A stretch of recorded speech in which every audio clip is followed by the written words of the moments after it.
Guys आज की इस वीडियो में हम लोग क्लास 11 पॉलिटिकल साइंस पार्ट का नाम है राष्ट्रवाद से most important objective question answer देखने वाले हैं। तो चलिए इससे पहले आपको 1 मिनट के अंदर क्वेश्चन को अच्छे से एक्सप्लेन कर देते इस पार्ट को, ताकि सभी क्वेश्चन आंसर को आप आराम से याद रख पाए, फाइनल बोर्ड एग्जाम में जवाब भी दे पाए। देखिए, राष्ट्रवाद का मतलब होता है देश के प्रति प्रेम का भावना।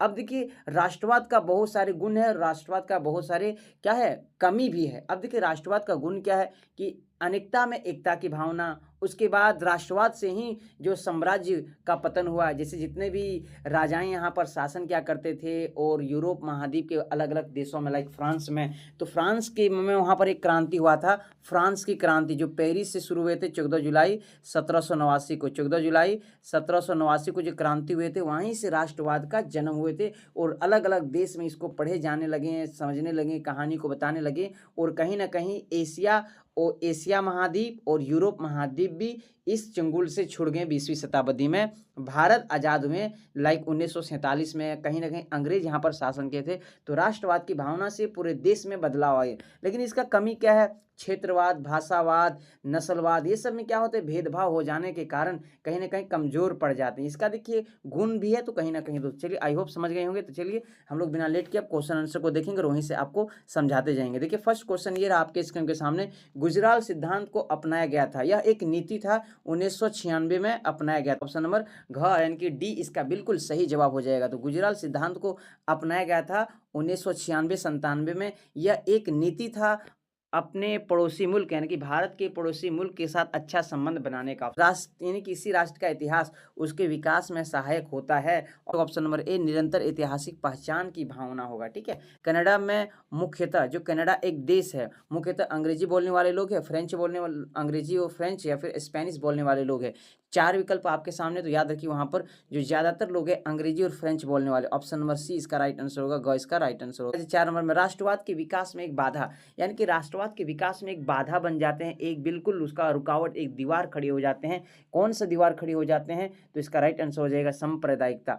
सांप्रदायिकता का मतलब होता है अपने जाति को अधिक महत्व देना, दूसरे जाति को हीन समझना। आई होप आप समझ गए होंगे कितना बड़ी ये दिक्कत की बात हो जाता है जब सांप्रदायिकता पैदा हो जाते हैं। बाय द वे नेक्स्ट देखिए, निम्नलिखित में से कौन सा राज्य और राष्ट्र के बीच अंतर नहीं है। 4 विकल्प है, आपको बताना राज्य और राष्ट्र के बीच में अंतर नहीं। आपको आंसर डायरेक्टली हम बता देते हैं, संप्रभुता राष्ट्र के लिए आवश्यक है, राज्य के लिए आवश्यक नहीं है। By the way next question की ओर आ जाइए। 6 नंबर में लिखा है, राष्ट्र राज्य के आधुनिक विचार के प्रमुख जो प्रतिपादक थे उसका नाम आपको नीचे कमेंट बॉक्स बता देना है। उसका नाम था WUF हेगले नाम थे, है ना, हेगल नाम थे उसका। ऑप्शन नंबर आपको सी देख लेना। हम जल्दी से पढ़ रहे हैं, थोड़ा पढ़ने में भी मिस्टेक हो जाएगा, है ना, क्योंकि अंग्रेज, बहुत सारे अंग्रेजों का नाम पढ़ना बहुत कठिन हो जाता है जल्दीबाजी में।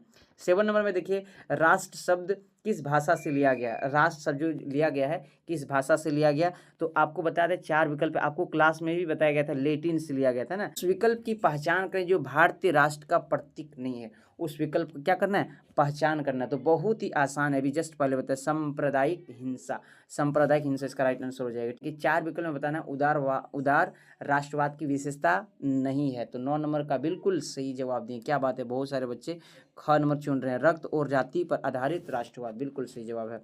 नेक्स्ट देखिए, 10 नंबर में पूछा है सवाल, निम्नलिखित में से कौन सा तत्व राष्ट्रवाद को बढ़ावा देने के लिए जिम्मेदार है।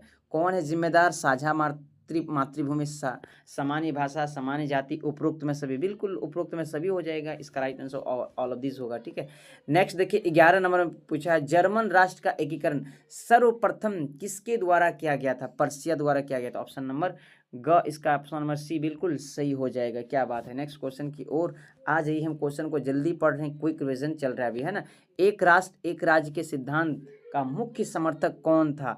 आपके सामने 4 विकल्प दिए हैं, आपको विकल्प पढ़ लेना, अच्छे से समझ लेना और जल्दी से जवाब देना है।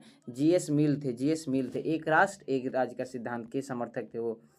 13 नंबर में देखिए, 19वीं सदी में जर्मनी और इटली के ने किसके द्वारा प्रस्तुत किए थे। तो याद रखिए, जर्मनी 19वीं सदी में जर्मनी और इटली ने किसके द्वारा प्रस्तुत किए थे। तो 4 विकल्प है, आपको बिल्कुल जल्दी से जवाब दे देना है, जल्दी से जवाब दे देना है 13 नंबर का। क्या बात है, सभी बच्चे एकीकरण बोल रहे हैं, एकीकरण बिल्कुल सही जवाब, एकीकरण होगा। ठीक है, नेक्स्ट देखिए, पूर्वी तिमोर की स्वतंत्रता कब प्राप्त हुआ था, यानी कि पूर्वी तिमोर की स्वतंत्रता प्राप्त हुई थी, किससे प्राप्त हुई थी। आपको 14 नंबर का जवाब देना है। 4 विकल्प, ब्रिटिश, रूस, पुर्तगाल और चीन। 4 विकल्प है तो याद रखिए पुर्तगाल होगा, ठीक है।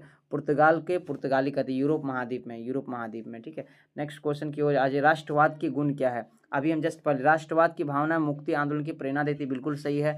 राष्ट्रवाद ने विश्व को साम्राज्य के चंगुल से छुड़ाया, यानी कि साम्राज्य का कहीं ना कहीं पतन हुआ इससे। जब देश के प्रति भावना आते हैं तो लोग कुछ नहीं देखते हैं, साम्राज्य का पतन कर दिया, साम्राज्य को यानी कि हटा दिया उसकी गद्दी से। राष्ट्रीयता की भावना की नींव पर निर्मित राज्य हमेशा अधिक अस्थायी होते, बिल्कुल ये भी सही बात है। राष्ट्रवाद प्रेरणा की जीवंत स्रोत और राष्ट्र के हित के लिए आवश्यक, ये भी सही है। राष्ट्रवाद से एकता की भावना बढ़ती, ये सभी गुण है राष्ट्रवाद की क्वालिटी।